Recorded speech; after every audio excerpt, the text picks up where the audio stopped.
bagong takip natin. Wala nga, humihingi po kami ng paumanhin.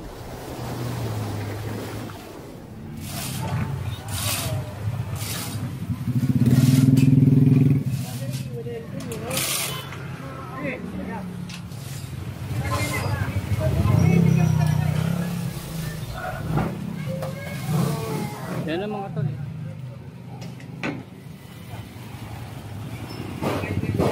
Ginawa ng tropa natin.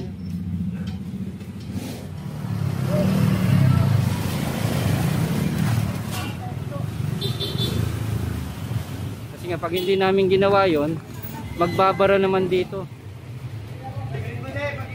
Yan, kaya ganyan na ginawa. Ako nagpapasalamat. Ito na isa na naman pong ating nabigyan ng